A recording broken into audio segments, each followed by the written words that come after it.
بسم الله الرحمن الرحيم. إن الحمد لله نحمده ونستعينه ونستغفره ونعوذ بالله من شرور أنفسنا وسيئات أعمالنا. من يهد الله فلا مضل له ومن يضلل فلا هادي له. أشهد أن لا إله إلا الله وحده لا شريك له، وأشهد أن محمدًا عبد الله ورسوله صلى الله عليه وعلى آله وأصحابه ومن اهتدى بهداه واستنى بسنته إلى يوم الدين. يقول الله تبارك وتعالى في محكم تنزيله: يا أيها الناس اتقوا ربكم الذي خلقكم من نفس واحدة وخلق منها زوجها وبث منهما رجالا كثيرا ونساء واتقوا الله الذي تساءلون به والأرحام إن الله كان عليكم رقيبا. ويقول الله تبارك وتعالى أيضا في محكم تنزيله في آيات أخرى: يا أيها الذين آمنوا اتقوا الله حق تقاته ولا تموتن إلا وأنتم مسلمون.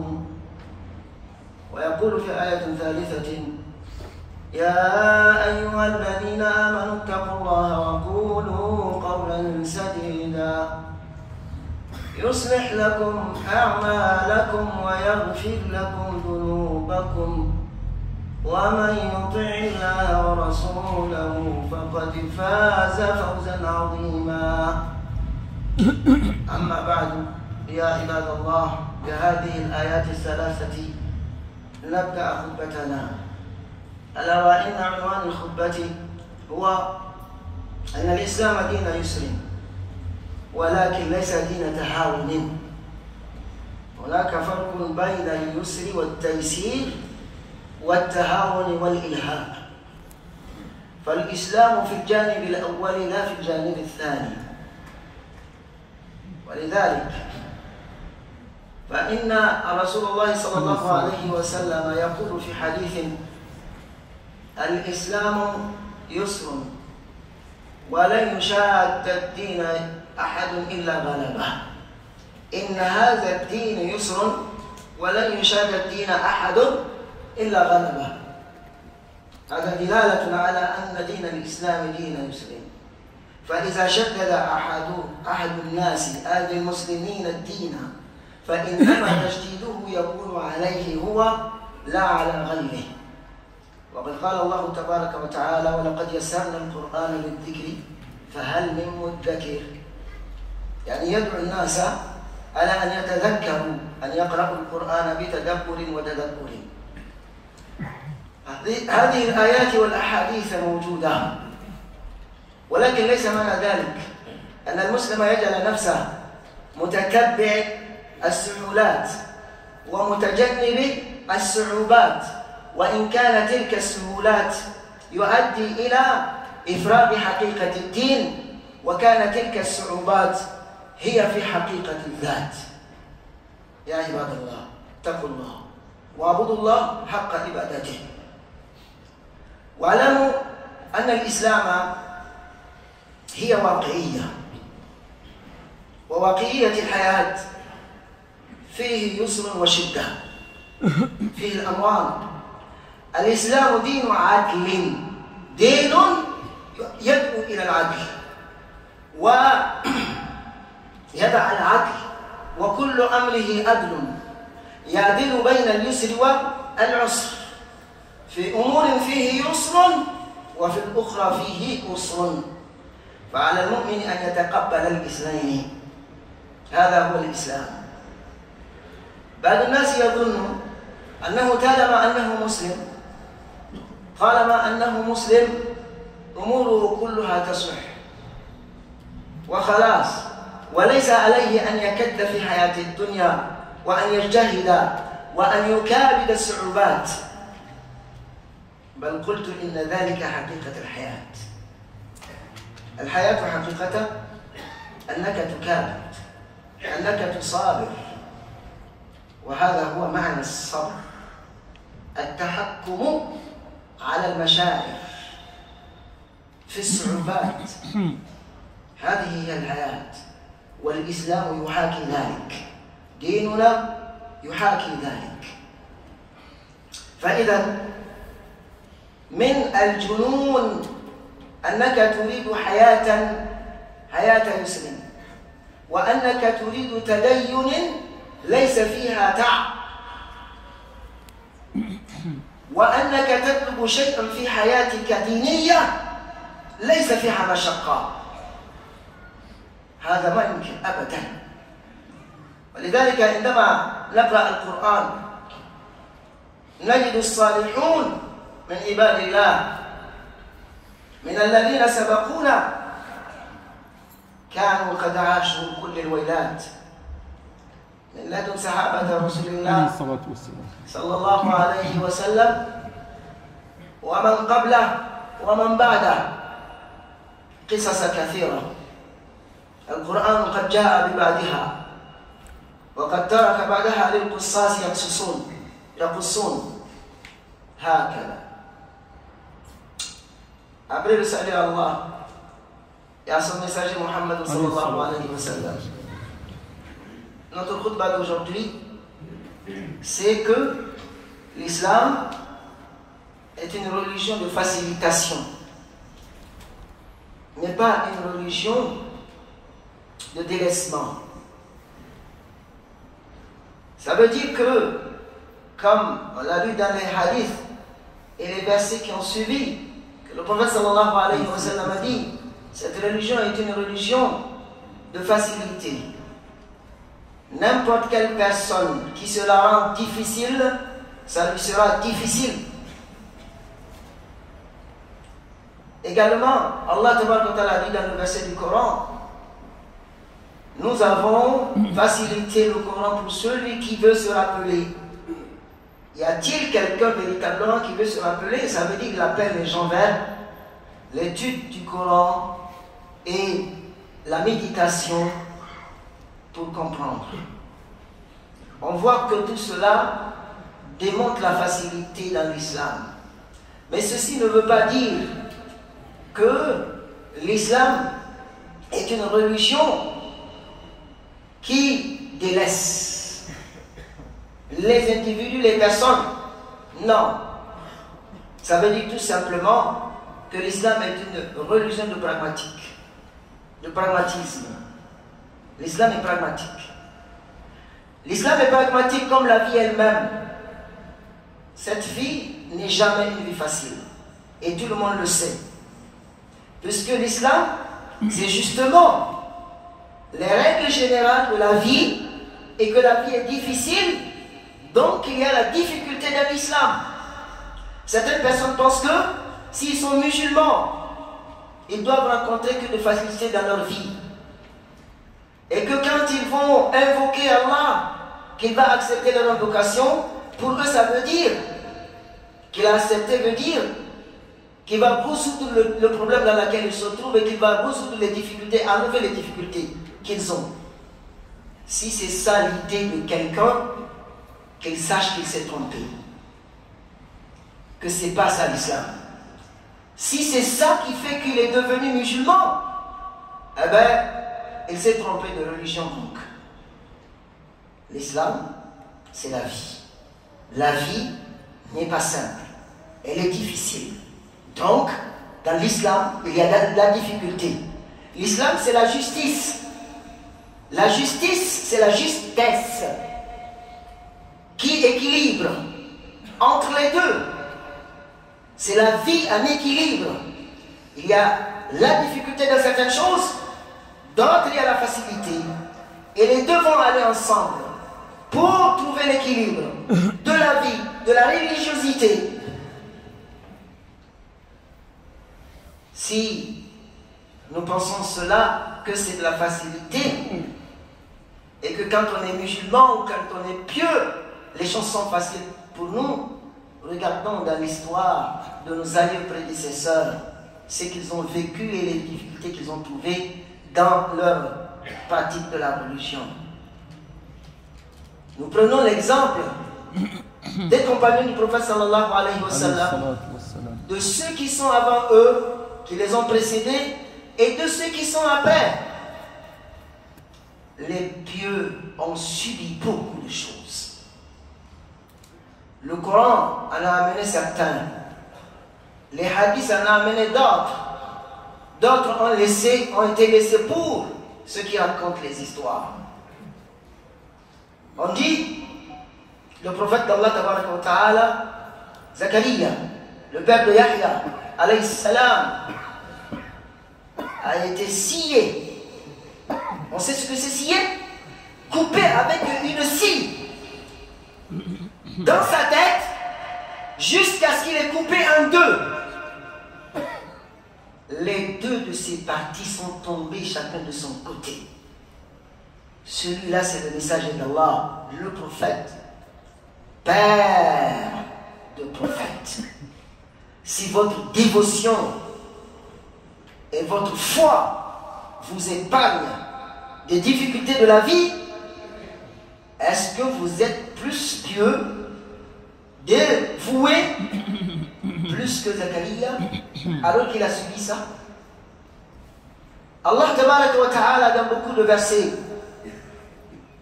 dit: Am hasibtum an tadkhulul jannata wa lamma ya'lamillah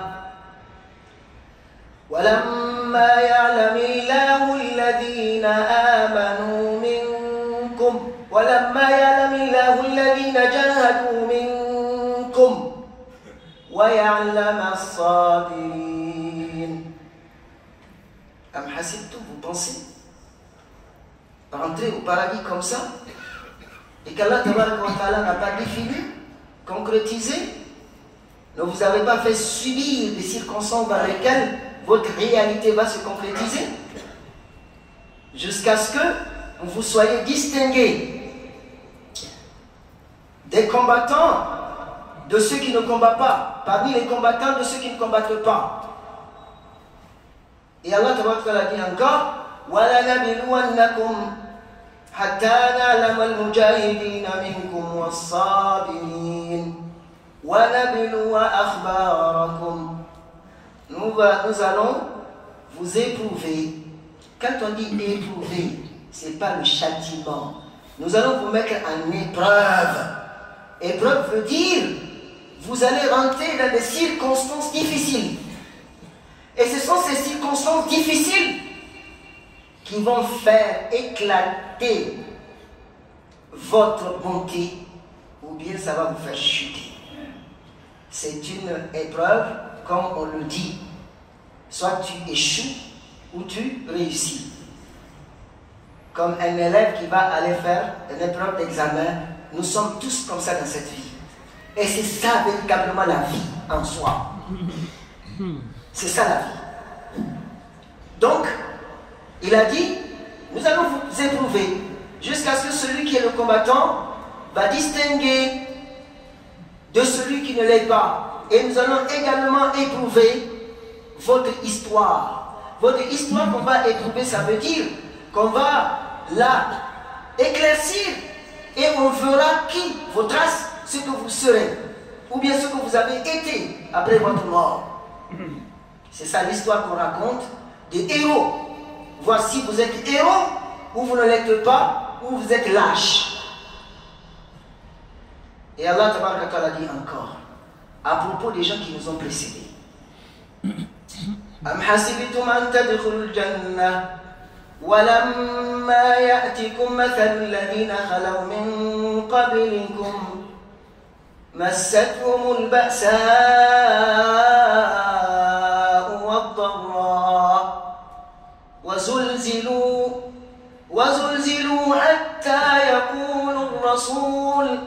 حتى يقول الرسول والذين آمنوا معه متى نصر الله ألا إن نصر الله قريب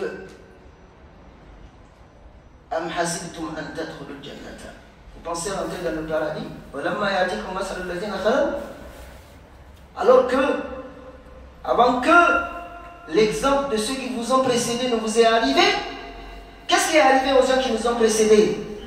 La difficulté leur est arrivée. Ils ont vécu la difficulté. Al-Ba'sa wad-Darra. Et les moments très difficiles. Wa-Zulzilu. Ils ont été éprouvés, bousculés. Hatta, jusqu'à ce que, quand on dit jusqu'à ce que de quelque chose, ça veut dire que ça a duré longtemps. Jusqu'à ce que le messager qui était avec eux, le prophète de Dieu. Là, on parle d'une communauté avec leur prophète qui est dans cette difficulté. Et la difficulté a duré longtemps, jusqu'à ce que le prophète lui-même et les gens qui étaient croyants avec lui, donc ces Sahaba, il n'y a pas de piété plus que ça. Yaqul, Mata Nasrullah, quand est-ce que le secours de Dieu va venir? L'expression ou bien l'interrogation ici n'est pas une interrogation pour demander la réponse. C'est que ce qu'on appelle al-istibtar. On dit cela quand on voit que le temps a duré. Vous êtes là assis à attendre quelqu'un, vous dites mais il n'est pas venu jusqu'à présent. Vous ne posez pas une question, c'est une affirmation. C'est parce que vous voyez qu'il n'est pas venu jusqu'à présent, qu'il a duré longtemps de venir. C'est ça le sentiment du prophète et les compagnons qui étaient avec eux.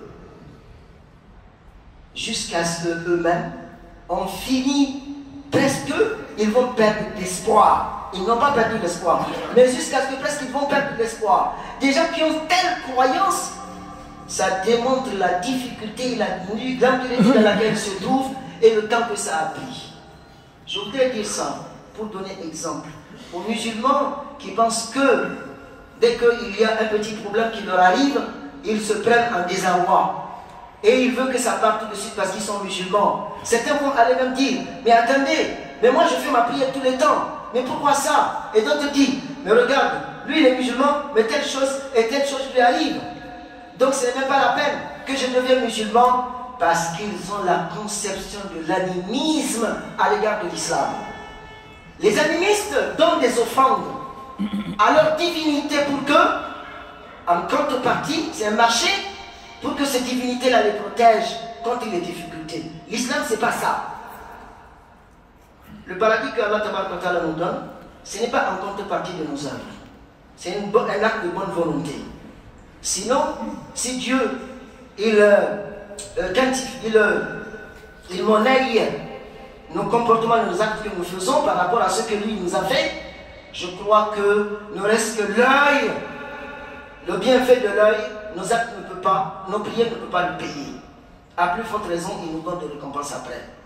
C'est ça la notion de la récompense. C'est un acte de bonne volonté. Qu'Allah nous guide sur la bonne voie. Ya ibadallah, subhana rabbina rabbil izzati amma yasifun wa salamun ala al-mursalin walhamdulillahi rabbil alamin.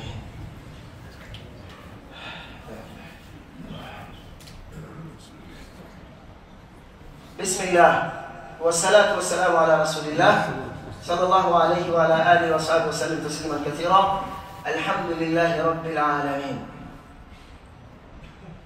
يقول الله تبارك وتعالى أولما أصابتكم مصيبة قد أصبتم مثليها قلتم أن هذا قل هو من عند أنفسكم إن الله على كل شيء قدير. الحمد لله. Allah تبارك وتعالى nous dit dans ce verset, alors que les difficultés vous arrivent, que vous avez fait atteindre à votre ennemi le double, vous avez subi dans la guerre. Mais votre ennemi, lui, il a subi le double. Vous commencez à dire, mais où est-ce que est venu cela? Pourquoi nous sommes atteints? Imaginez et pensez et réfléchissez et comprenez que ça vient de vous-même. Le mal qui vous est arrivé vient de vous. N'accusez pas Dieu de votre désarroi. N'accusez pas Dieu du mauvais comportement de votre enfant, de mauvaise éducation de votre enfant. C'est votre faute, vous. C'est toi qui as mal éduqué ton enfant qui fait en sorte qu'il vende la drogue et qu'il embête les gens. Et tu en as la responsabilité. Et tu en seras demandé Yawm al-Qiyamah. Chaque père est responsable de son enfant. Et le mal que l'enfant commet, il en payera lui aussi sa part Yawm al-Qiyamah. Chaque père, je dis, sans exception. On a l'habitude de se casser devant nos petits doigts, derrière nos petits doigts, dire non mais non, moi je fais tout ce que je peux, mais c'est la société qui n'est pas bon, ainsi de suite. C'est faux. C'est notre responsabilité, c'est notre erreur. Ce mal vient de nous et tous les maux qui nous arrivent dans la vie viennent de nous-mêmes. C'est notre responsabilité. L'islam est une religion de responsabilité qui responsabilise les gens de leur comportement positif ou négatif, bien ou mal. Ça, il faut que chacun le mette dans sa tête. Je veux finir avec ce verset, parce que c'est un verset que nous connaissons tous, que nous lisons, pour qu'elle soit le support de ce que nous avons dit. Surat al-Balad. Surat al-Balad. La uqsimu bihadha al-balad. وأنت حل بهذا البلد ووالد وما ولد. Ici, Dieu a juré de ces choses-là que nous avons dit. Et quand Dieu jure, c'est sérieux. Lui qui n'a pas besoin de jurer, de certifier, jure. Donc c'est sérieux. لقد خلقنا الإنسان في كبد. J'ai créé l'être humain dans la difficulté. Notre vie, c'est la difficulté. Si nous cherchons autre chose que la difficulté, eh ben, on est en train de rêver. Nous naissons dans la difficulté. Quand l'enfant sort du ventre de sa mère, c'est dans la difficulté. Nous marchons quand on est petit dans la difficulté. Nous grandissons dans la difficulté et nous cherchons notre subsistance tous les jours dans la difficulté. C'est ça notre vie. لقد خلقنا الإنسان في كبد أيحسب أن لن يقدر عليه أحد يقول أهلكت مالا لبدا. Toute sa préoccupation, c'est son bien, sa richesse. Toujours. Il est là calculé. J'ai perdu beaucoup d'argent, j'ai perdu beaucoup de biens. Il se soucie de ça. أهلكت مالا لبدا أيحسب أن لم يره أحد. Il pense que personne ne le voit dans ses ruses, ses vols, ses tromperies qu'il fait pour gagner cette vie-là. Dieu le voit et tout est écrit. Tout est écrit et il en sera jugé. أيحسب أن لم يره أحد ألم نجعل له عينين ولسانا وشفتين وهديناه النجدين. Là, il parle des moyens de survie, les moyens que nous avons pour assurer notre survie, les moyens que nous avons pour affronter les difficultés, les moyens que nous avons pour résoudre nos problèmes. Ça veut dire que Dieu nous a donné des moyens colossaux par lesquels nous pouvons résoudre n'importe quel problème. L'homme est capable de tout, mais quand il veut. ولسانا وشفتين وهديناه النجدين. النجدين الطريقين. Nous l'avons guidé sur les deux voies. C'est ce qu'on appelle le discernement. Il a la capacité de faire le bien et le mal. Il connaît le bien, il connaît le mal. Il discerne le bien entre le bien et le mal. Et ça, c'est énorme. Parce que c'est ça qui lui permet de faire le bien et de s'éloigner du mal. De dire la vérité et de s'éloigner du mensonge. S'il ne savait pas mentir, il ne peut pas dire la vérité non plus. Parce que la vérité n'a pas de sens s'il n'y a pas de mensonge à côté. Le bien n'a pas de sens s'il n'y a pas de mal. C'est pour cela Dieu et l'homme plutôt est prédisposé à faire le bien et le mal. Il n'est pas seulement prédisposé à faire seulement le mal. Non, l'homme est prédisposé à faire le bien et le mal. Maintenant Dieu, Allah lui a donné la distinction des deux pour qu'il choisisse ces choses-là avec responsabilité, avec liberté et responsabilité ensuite. Et ensuite Allah a dit, ces moyens que je lui ai donnés, il faut qu'il affronte la vie. C'est pour cela qu'il a dit, Al-Aqaba. C'est quoi Al-Aqaba? Regardez là le mot Aqaba, vous avez le talon qui est Aqba. Le talon est Aqba parce qu'il est droit comme ça. Le talon n'est pas comme ça, il est comme ça. c'est l'autre côté du pied qui est comme ça. Eh bien, ce qu'on appelle l'Aqaba, c'est la montagne. Et ce n'est pas n'importe quelle montagne. Regardez, le Coran a amené des noms de montagnes. Il dit Tour, Isaïna, Tour. C'est une autre catégorie de montagne, une autre forme. Mais une autre forme de montagne, c'est les montagnes droites. Les montagnes droites. Les montagnes droites sont les montagnes les plus difficiles à grimper. Difficiles à grimper. Et Allah t'a dit, par proverbe, pourquoi n'allait-il pas enjamber, monter sur la montagne droite? Ce n'est pas de la montagne que Dieu parle. Et pas de la difficulté que la personne va acquérir, avoir quand il monte la montagne. Et pas des difficultés de la vie. Ça veut dire à lui d'affronter les difficultés de la vie. Ensuite il a dit, c'est quoi l'Iqtinam l'Aqaba? C'est d'affranchir l'esclave. Quelqu'un qui n'a rien, on lui demande d'affranchir. On lui demande presque l'impossible. Mais puisqu'on lui a donné des mains et des pieds, il peut le faire parce qu'il peut aller travailler. Avoir de quoi à l'affranchir.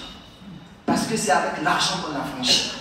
Et l'argent qu'il va utiliser pour l'affranchir, les biens qu'il va utiliser pour l'affranchir, il peut le voir, il peut la voir en affrontant la vie avec les mains, les pieds et les yeux et les autres choses qu'on lui a données.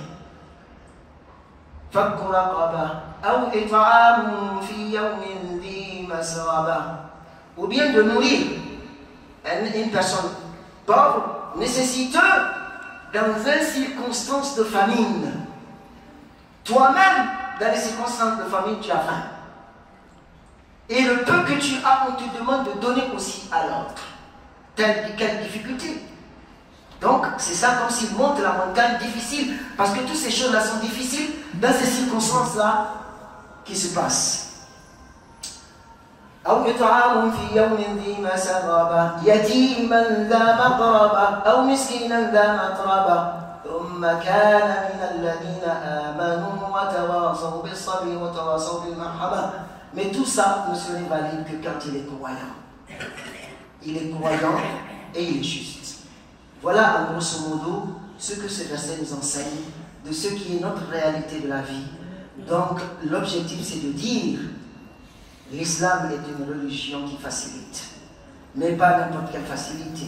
Ce n'est pas une religion de délaissement, ce n'est pas une religion de négligence, mais c'est une religion tout simplement qui n'est ni de facilité totale, ni de difficulté totale, mais une religion de juste milieu qui veut dire une religion de justice. Qu'Allah nous facilite. Qu'Allah nous permet à adorer Allah Ta'ala convenablement et de comprendre notre religion comme il le faut. سبحانك اللهم وبحمدك أشهد أن لا إله إلا أنت أستغفرك وأتوب إليك.